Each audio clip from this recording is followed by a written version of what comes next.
우리 같이 읽어볼까요?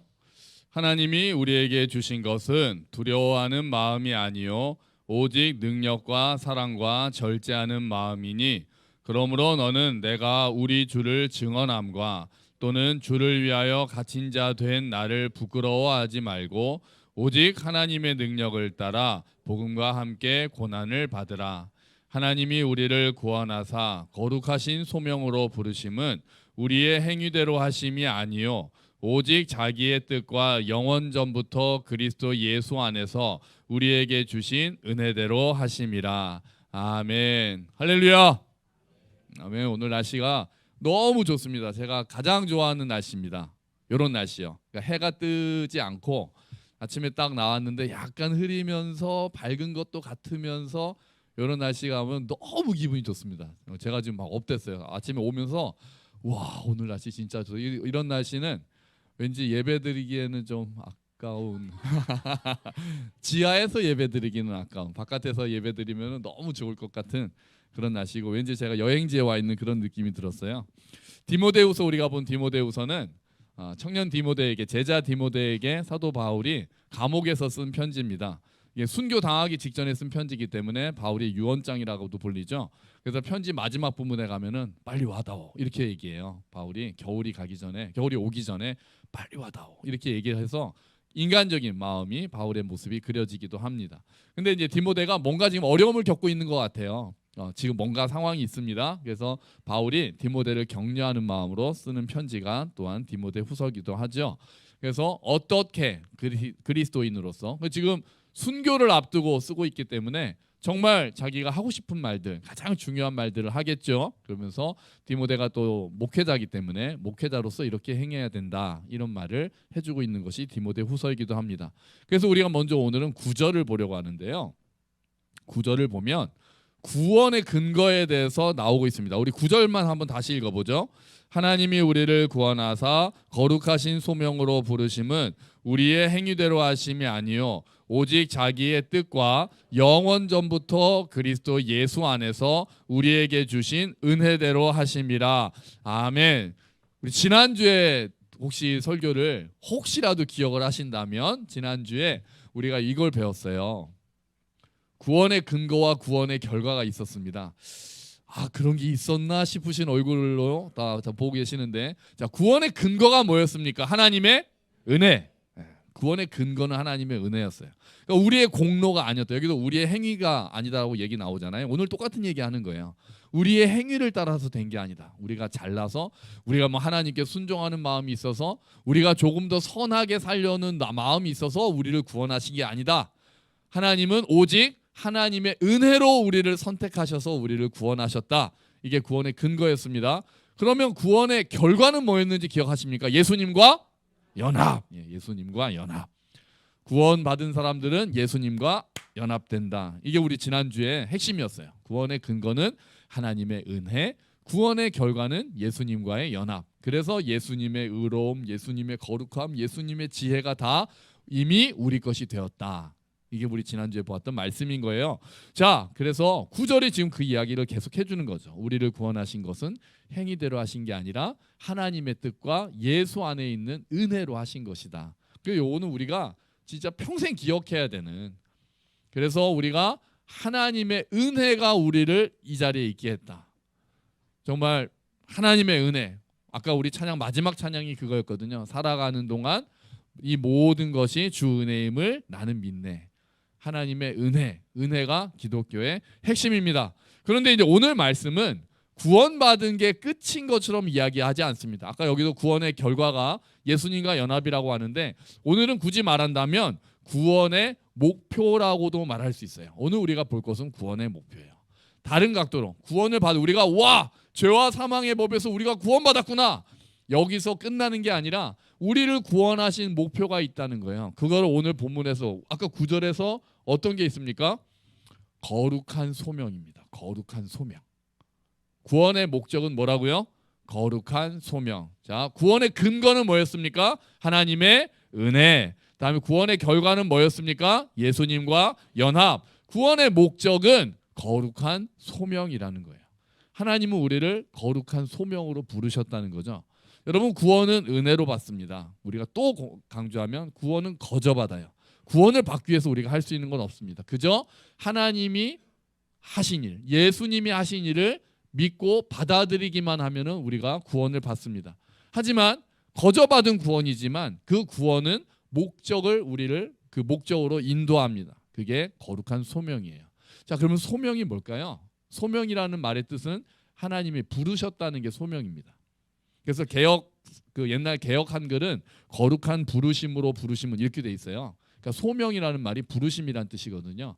그럼 그 부르심의 내용이 뭐냐를 봐야 되겠죠. 자, 저는 우리를 향한 하나님의 부르심은, 그 소명은 일반적인 소명이 있고 구체적인 소명이 있다고 생각을 합니다. 일반적인 소명은 모든 그리스도인들을 향한 하나님의 목적이에요. 모든 그리스도인들, 우리가 예수님을 믿는다, 그렇게 되면은 하나님이 모든 그리스도인들에게 기대하시고 그 그리스도인들이 걸어가기를 원하시는 목적이 있다는 거예요. 그게 일반적인 소명이라면, 구체적인 소명은 각각 처한 환경에서 그러면 어떻게 그리스도인의 삶을, 어떻게 나에게 주신 것들을 이뤄갈 수 있는가를 구체적인 소명이라고 할 수 있는 거예요. 자, 그러면 먼저 모든 그리스도인들이 이루어야 될 일반적인 소명은 뭘까요? 모든 그리스도인들이 걸어가야 되는 길은 한마디로 말한다면은 거룩한 삶이라고 말할 수 있습니다. 거룩한 삶. 아까 거룩한 소명이라고 그랬잖아요. 오늘 우리를 부르신 것은 거룩한 소명이라고.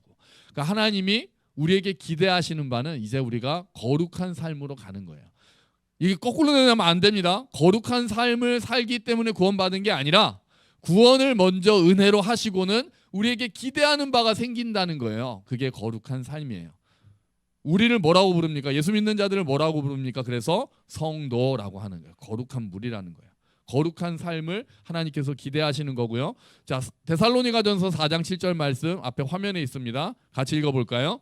하나님께서 우리를 불러주신 것은 더러움에 빠져 살게 하시려는 것이 아니라 거룩함에 이르게 하시려는 것입니다. 아멘. 하나님이 우리를 부르신 것은 이제 거룩함에 이르게 하시기 위해서 우리를 부르셨다. 거룩함이 우리를 향한 일반적인 소명이 되는 거예요. 성경에서 말하는 거룩은 하나님께로 점점 더 다가가는 겁니다. 하나님께로 다가가는 거예요. 거룩하신 하나님께 조금이라도 더 다가가서 하나님을 알고 하나님을 닮아가는 것을 거룩이라고 하는 거예요. 그래서 그 하나님을 보여줄 수 있는 것, 그것이 거룩입니다. 그래서 거룩은 구별됨을 이야기한다고 여러 번 말씀드렸잖아요. 거룩은 구별된 삶이에요. 아까 데살로니가 전서도 더러움에 빠지지 않고라고 그랬으니까 더러움에서 구별되는 거예요. 세상과는 뭔가 다른 삶을 사는 것이 그리스도인들이 마땅히 사는 삶이에요. 완전히 다를 수는 없죠. 이 땅에서 몸을 가지고 있으니, 이 땅에서 육체 가운데 살아가니 우리도 먹어야 되고 우리도 누려야 되고 당연히 있습니다. 하지만 우리 안에 뭔가 다른 것들이 심어진 거예요. 거룩한 씨가 우리 안에 와서 우리가 구원을 받았으니 이제 다른 사람들과, 세상 사람들과는 다른 자랑, 세상 사람들과는 다른 소망, 그 소망의 씨앗이 우리한테 차이를 주는 거예요. 그게 거룩한 삶이에요. 세상의 것을 자랑하지 않고 주 안에서 자랑하라. 우리 지난주에 보았던 말씀이잖아요. 세상의 것을 소망하지 말고 하늘을 소망하라. 그리고 내 뜻을 이루려고 하지 말고 하나님의 뜻을 알고 순종하게 힘쓰는 삶, 그게 거룩한 삶이에요. 우리가 우리보다 더 선하게 사는 사람들 있잖아요. 우리보다 더 선하고 저 사람 진짜 너무 선하게 산다. 하나님 안 믿어도 그런 사람들 많거든요. 하지만 성경이 말하는 거룩은 세상과는 구별되게 우리 안에 하나님의 씨앗을 품고 사는 삶인 거예요. 거룩한 삶이라는 것이, 거룩한 삶이 그리스도인의 삶이라고 하면 조금 그걸 또 다르게 한번 표현하려고 하는데요. 거룩한 삶, 우리를 향한 그 하나님이 기대하시는 것이 거룩한 삶이라면 조금 다르게 표현하면 또 여러 가지 단어로 표현할 수 있어요. 근데 제가 좋아하는 말씀을 들어서 우리가 살아야 하는 삶을 이렇게 표현하고 싶습니다. 에베소서 4장 15절에 나오는 말씀인데요. 같이 읽어보죠. 우리는 사랑으로 진리를 말하고 살면서 모든 면에서 자라나서 머리가 되시는 그리스도에게까지 다다라야 합니다. 아멘. 우리가 예수님한테까지 자라나라는 거예요. 예수님을 닮아가는 것을 계속 자라나야 되는데 그것이 어떻게 되느냐? 사랑으로 진리를 말하라는 거예요. 저는 이 말씀이 너무 좋습니다. 사랑으로 진리를 말하는 삶이 하나님이 구원하신 그리스도인들을 향해 기대하시는 삶이에요. 사랑과 진리가 함께 있는 삶. 여러분 그런 삶을 사시기를 축원합니다. 두 개가 한쪽만으로 가 있으면 안 돼요. 우리가 사랑 한쪽으로만 치우쳐서도 안 됩니다. 좋은 게 좋은 거고 사랑은 모든 것을 덮는다고 해서 그냥 모든 것 그냥 옳고 그름 없이 그냥 다 받아들이고 그것은 아닙니다. 그 사랑은 거룩한 삶과 조금 차이가 있어요. 성경이 말하는 사랑은 불의를 기뻐하지 않고 진리와 함께 기뻐하는 삶이거든요. 그런 사랑이거든요.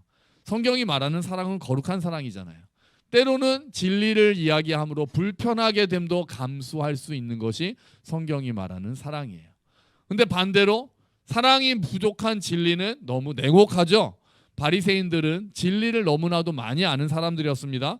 하지만 그 진리로 다른 사람들을 정죄하는 데 사용했어요. 그래서 그 안에 사랑이 있지 않았습니다. 하나님이 아닌 우리가 심판석에 앉으려고 하면 안 되고 우리가 사랑이 없으면은 그 진리가 진리되지 못하는 거예요. 그래서 우리가 길에서 예수천당 불신지옥을 외치는 사람들을 보면서 그분들의 열정의 한편으로는 대단하시다, 한편으로는 그렇게 인정도 하지만 한편으로 우려가 되는 것은 그것이 진리라고 할지라도 사랑이라는 그릇에 담기지 않은 채로 전파되기 때문에 우려가 되는 부분이 있는 거예요.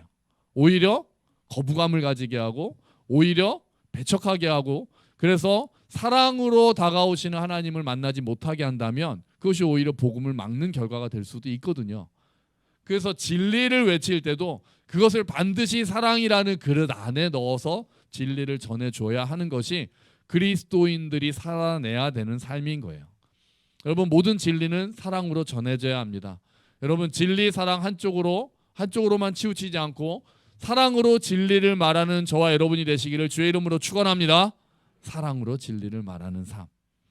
이렇게 일반적인 소명이 거룩한 삶, 사랑으로 진리를 말하는 삶이라면 구체적인 소명은 아까 처음에 말씀드린 대로 각자의 환경, 은사, 취미, 기질 이런 거에 따라서 다양합니다. 각자야 다양한 환경 속에서 다양한 은사를 주신 하나님 앞에서 내가 어떻게 이 안에서 하나님의 뜻을 순종할 것인가는 각자가 발견해야 되는 부분이에요. 그래서 기도해야 합니다. 지혜를 가지고 하나님 제가 이곳에서 어떻게 주님께서 나에게 맡기신 것들을 발견할 수 있을지 지혜를 구하고 그것을 행하기 위해서 힘쓰는 삶이 소명을 이루는 삶이에요. 그런데 하나님이 소명을 이루기 위해서 우리에게 주신 게 있습니다. 7절이에요. 그게 이제 거꾸로 올라갑니다. 7절이에요. 7절을 한번 같이 읽어볼까요? 하나님이 우리에게 주신 것은 두려워하는 마음이 아니요 오직 능력과 사랑과 절제하는 마음이니 아멘. 자, 먼저 기억해야 될 것은 주신 것을 알기 전에 주시지 않은 게 있어요. 뭡니까? 두려워하는 마음은 하나님이 주신 게 아니라는 거예요. 우리 금요 예배를 드렸잖아요. 그리고 금요 기도에 말씀을 들으셨는지 모르겠지만 금요일날 우리가 두려움이라는 이야기를 나눴어요. 이게 또 묘하게 연결이 되더라고요. 우리가 계속해서 금요일마다 사무엘상을 통해서 두려움에 빠져 있는 한 사람, 일생 전체를 두려움에 빠져 있는 사람을 보았습니다. 그 사람이 사울 왕입니다. 사울 왕. 사울 왕은 항상 두려워하는 사람이었어요. 처음에는 겸손하게 하나님의 뜻에 따르다가 하나님을 떠난 뒤로 그 사람은 두려움에 빠져서 삽니다. 골리앗도 두려워하고요. 다윗이 자기를 대신해서 왕이 될까봐 두려워하고요. 블레셋 군대를 두려워하고요. 내일 죽을까봐 두려워하고요. 그리고 사람들이 자기를 밀어낼까봐 두려워합니다. 성경에 계속해서 두려워한다는 말이 나와요. 사울은. 그리고 마지막 대사도 내가 두렵다 그러고 죽습니다. 저 할례 받지 않은 자들이 나를 모욕할까봐 두렵다 그렇게 하고 죽어요. 그런데 그에 대비되는 요나단과 다윗은 두려움 없이 담대하게 나가는 삶이었습니다. 물론 다윗도 중간에 두려워한 적이 있었지만 그 사람이 하나님, 다윗과 요나단이 하나님과 함께 할 때는 그 특징이 담대함이었어요. 요나단은 여호와의 구원은 사람의 수에 많고 적음에 달려있지 않다 이렇게 외치면서 블레셋을 향해서 진격했고요. 다윗은 골리앗을 향해서 너는 칼과 창으로 나오지만 나는 만군의 여호와의 이름으로 나간다. 그렇게 하고 골리앗을 쓰러뜨린 사람이 다윗이거든요. 여러분 하나님과 동행하는 사람의 특징은 두려움이 사라지고 두려움에 지배당하지 않고 우리가 오는 두려움 자체를 우리가 어떻게 없앨 수 있겠어요? 근데 그 두려움에 지배당하지 않아요. 지배당하지 않습니다. 두려움에 지배당하는 것은 그만큼 내가 하나님과 멀리 떨어져 있다고 생각하시면 돼요. 제자들이 풍랑 속에서 두려워합니다. 예수님이 배 안에서 주무시는데 풍랑이 오니까 제자들이 막 두려워서 예수님을 막 깨우면서 좀 도와달라고 그러죠. 예수님께서 나중에 뭐라고 하십니까? 믿음이 작은 자들아 어찌하여 두려워하느냐. 예수님 그렇게 말씀하시거든요. 너희가 풍랑이 세서 두려워하는 게 아니라 믿음이 작아서 두려워한다.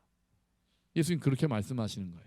여러분 지금 두려워하시는 게 있으세요?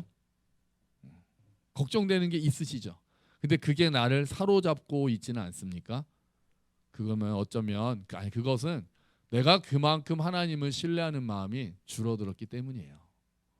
하나님이 정말 나를 사랑하시고 나와 함께 하시고 나와 동행하시고 하나님이 나의 가장 선한 길로 나를 인도하신다는 것을 말로는 믿는다고 하고 말로는 아멘이라고 하지만 내 마음 깊은 곳에서는 그것에 대한 의심이 심겨져 있는 거예요. 그래서 두려운 거예요. 그래서 여러분 그런 두려움에 있는 분들은 그걸 놓고 기도하셔야 합니다. 주님 두려움을 이기는 믿음을 주십시오. 그렇게 기도해야 합니다. 환경이 바뀌는 것 이전에 내가 그 환경을 이겨낼 수 있는 믿음을 달라고 기도해야 되는 거예요. 살아계신 하나님을 더욱 신뢰하게 해달라고 기도해야 되는 거예요. 두려워하지 말라는 하나님의 음성을 듣는 귀를 주시고 그 말씀을 내 안에 심고 살 수 있게 해달라고 우리가 기도해야 되는 거예요. 이 말씀이 있죠. 여호수아에게 주시는 말씀이에요. 이 말씀을 우리가 암송하자고요. 우리가 암송해 봅시다. 자, 같이 한번 읽어볼까요? 내가 내게 명령한 것이 아니냐. 강하고 담대하라. 두려워하지 말며 놀라지 말라. 내가 어디로 가든지 내 하나님 여호와가 너와 함께 하느니라 하시니라. 아멘. 한번 더 읽읍시다.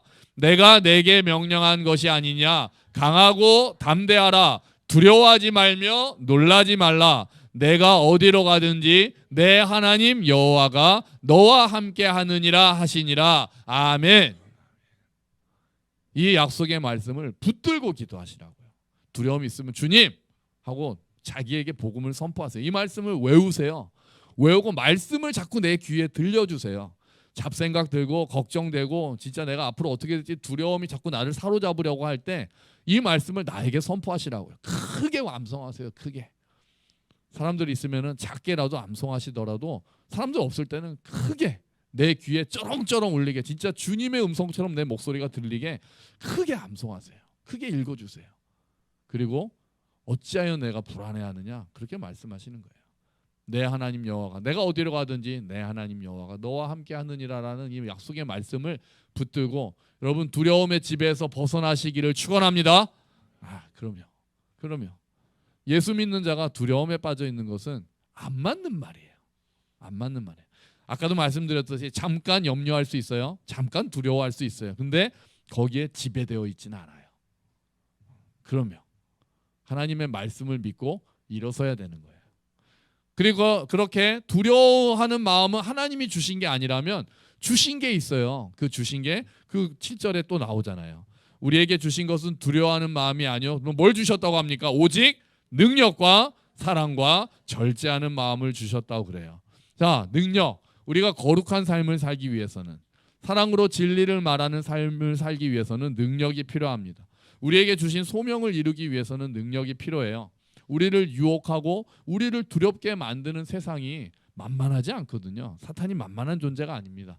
우리 힘으로는 세상을 이길 수가 없기 때문이에요. 하지만 그래서 우리가 능력을 구해야 되는 거예요. 여기서 능력이 뭐 공부 잘하는 능력, 돈 잘 버는 능력 이런 능력을 말하는 게 아니에요. 사랑하는 능력, 희생하는 능력, 믿는 능력 이런 능력을 말하는 거예요. 그런 능력이 하나님이 우리의 거룩한 삶을 이루게 하기 위해서 꺾이지 않는 마음, 그 능력, 다시 일어서는 능력 이런 것들을 하나님께서 우리에게 주신다는 거예요. 여러분이 능력을 우리가 날마다 구해야 합니다. 주님, 저의 안에 능력을 더하여 주시옵소서. 다시 일어나게 하시옵소서. 우리가 그렇게 능력을 구합니다. 그 다음에 사랑이에요. 우리에게 주신 것이 사랑입니다. 우리가 소명을 감당할 때 우리에게 너무나도 필요한 거죠. 교회를 세우는 것도 사랑으로 세워야 되죠. 세상을 섬기는 것도요, 사랑으로 섬겨야 됩니다. 사랑으로 진리를 말하는 삶이 필요하기 때문에 우리에게 날마다 사랑을 구하는 거예요. 아무리 대단한 일을 한다고 해도 사랑이 없으면은 누구에게도 감동도 줄 수 없고 아무것도 아니고 아무런 변화를 일으킬 수가 없기 때문에 그래요. 그 다음에는 절제하는 마음을 주었다고 하셨습니다. 소명을 감당하려면 절제가 필요하죠. 운동선수들이 정말 나가서 메달을 따기 위해서 엄청 절제하잖아요. 먹는 거 절제하고 또 날마다 훈련하고, 그런 마음이 우리한테 필요한 거예요. 우리에게 주신 것들 그냥 방탕하게 낭비하는 삶이 아니라 절제하고 훈련해서 하나님의 뜻을 이루는 삶이 하나님께서 구원받은 성도들에게 기대하시는 삶인 거예요. 좋지 않은 것들을 절제하고 또 내 몸을 다스리는 것, 내 마음을 다스리는 것이 절제하는 마음이에요. 그런데 바울이 우리한테 사랑을 구하라, 능력을 구하라, 절제를 구하라고 하지 않습니다. 그죠?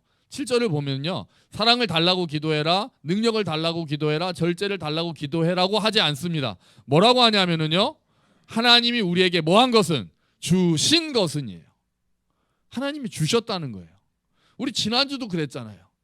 예수님과 함께 의로움과 구원함을 주셨다고 그랬잖아요. 지혜도 주셨다고. 근데 지금도 이야기하는 거예요. 이미 주셨다는 거예요. 이미 우리에게 능력도 주셨고 사랑도 주셨고 절제하는 마음도 주셨어요. 언제요? 도대체 언제 주셨습니까? 우리가 예수를 믿을 때, 우리가 예수님과 연합하고 성령님이 우리 안에 들어오실 때 이미 다 주신 거예요. 왜요? 성령의 열매가 절제가 있잖아요. 성령의 열매에 사랑이 있잖아요. 성령님이 능력의 영이시고 성령님이 사랑의 영이시고 성령님이 절제의 영이시기 때문에 우리가 예수님을 믿고 내 안에 성령님이 계시면 이미 우리 안에는 능력과 사랑과 절제하는 마음이 이미 주어진 거예요. 여러분, 우리가 예수님을 믿을 때 하나님께서 우리에게 능력을 주셨습니다. 아멘. 하나님이 우리에게 사랑을 주셨습니다. 아멘. 하나님이 우리에게 절제하는 마음을 주셨습니다. 아멘. 이 말씀을 믿으세요. 믿으시라고요. 내 느낌을 믿지 말고 저는 능력도 없는 것 같은데요, 사랑도 없는 것 같아요, 절제도 없는 것 같은데. 아니요, 주셨다니까요. 하나님이 성령님이 우리 안에 계시기 때문에 이미 우리 안에는 능력과 사랑과 절제하는 마음이 있단 말이에요. 사탄에게 속기 위해 우리의 느낌은 자꾸 속아요. 나한테 없다라고 생각합니다. 하지만 말씀은 너에게 주었다고 말씀하시는 거예요. 내가 예수를 믿는다면 우리 안에 능력과 사랑과 절제하는 마음이 있어요. 그래서 우리 안에 두려움이 올 때는 우리가 복음을 선포해야 되는 거예요. 두려움은 하나님이 주신 게 아니다. 지금 내가 두려워하는 건 나는 지금 속고 있는 거다. 선포하세요. 나에게는 하나님이 능력을 주셨다. 나에게는 하나님이 사랑을 주셨다. 나에게는 하나님이 절제하는 마음을 주셨다. 우리가 그렇게 나에게 복음을 선포해야 되는 겁니다. 그래서 우리가 결국 알게 되면 우리가 소명을 이루기 위해서 또 두려움에 빠지기 위해서 우리에게 꼭 필요한 거는 성령 충만이 되는 거예요. 성령 충만한 삶. 이미 우리에게 주셨는데도 우리가 그 안에서 충만하게 거하지 못함으로 우리 안에서 그것들이 사그라들 수 있는 거예요. 그러면 어떻게 성령 충만할 수 있죠? 어떻게 두려움을 이길 수 있죠? 어떻게 능력과 사랑과 절제하는 마음으로 소명을 이룰 수 있죠? 결국은요, 말씀과 기도밖에 없습니다. 말씀과 기도밖에 없어요. 또 말씀과 기도래. 근데 그것밖에 없는데 어떡합니까? 뭔가 좀 화끈한 뭐가 딱 방법이 있어가지고 내가 요것만 딱 하면 성령님이 딱 오셔가지고 그렇게 공식이, 진짜 저는 그러니까 하나님하고의 관계가 수학이 아니어서, 이과이신 분들 특히 이제 승환이는 수학과니까 힘들 것 같아요. 관계잖아요. 하나님과의 관계니까. 이게 공식이면 하나님하고의 관계가 딱 X 하면 Y가 딱 나오고 이렇게 수학 공식처럼 돼 있으면 좋겠지. 승환아, 좋겠지. 그러면 딱 명쾌하게 떨어지면 너무나도 좋겠죠. 근데 그러지가 않아요. 관계가 그렇지 않잖아요. 사랑은 복잡하잖아요. 사랑은 정답이 딱딱 떨어지지 않잖아요. 하나님하고의 관계가 그렇거든요.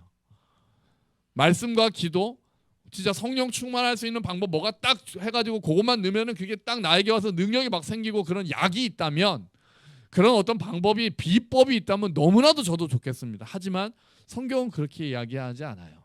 성경은 결국은 말씀 앞에 나아가라, 결국은 기도의 자리로 나아가라, 그렇게 합니다.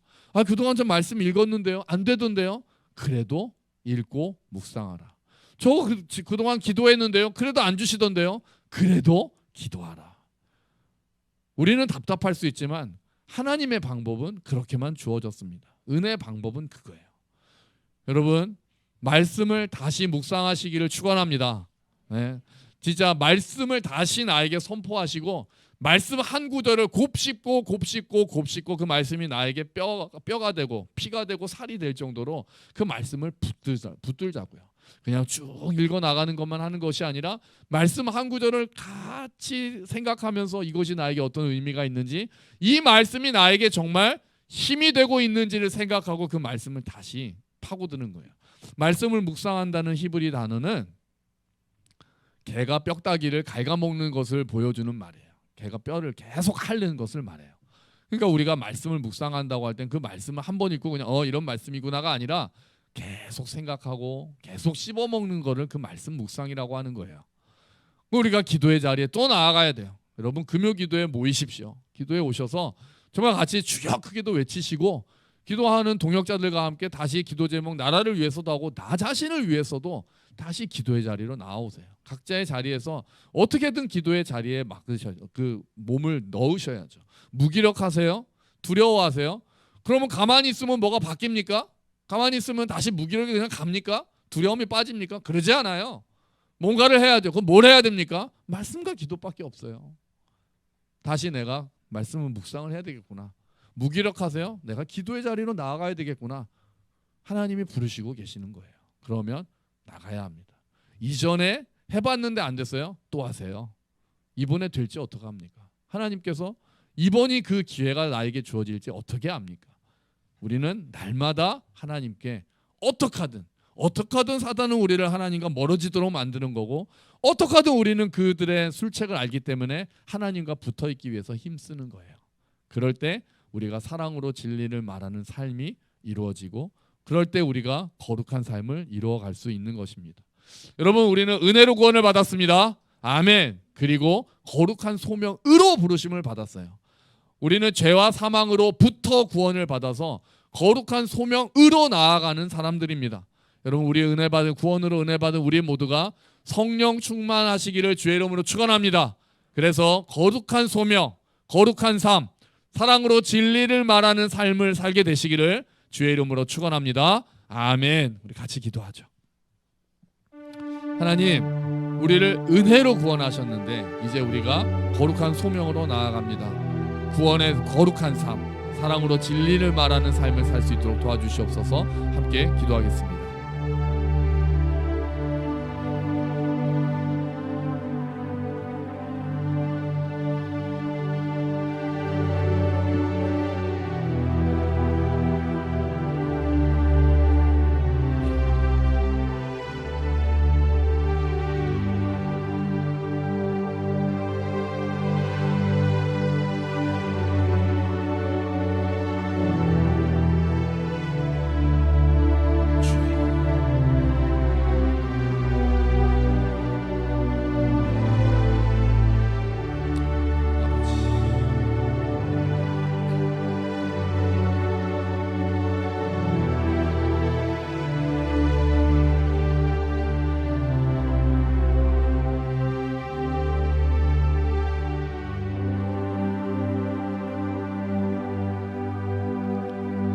주님, 우리를 은혜로 구원해 주셔서 감사합니다.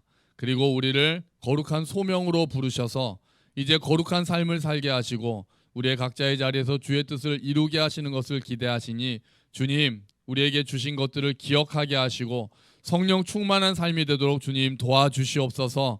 우리에게 주신 능력, 우리에게 주신 사랑, 우리에게 주신 절제하는 마음, 주님 이것들을 다시 부릴 듯 일어나게 하시고 우리가 그 능력으로 사랑으로 절제로 충만한 삶을 살 수 있도록, 그래서 주께서 우리에게 기대하시는 거룩한 삶을 이루어가는 삶을 살 수 있도록 주님 도와주시옵소서. 감사합니다. 주님, 이 모든 말씀 예수 그리스도의 이름으로 기도합니다. 아멘. 다 함께 자리에서 일어서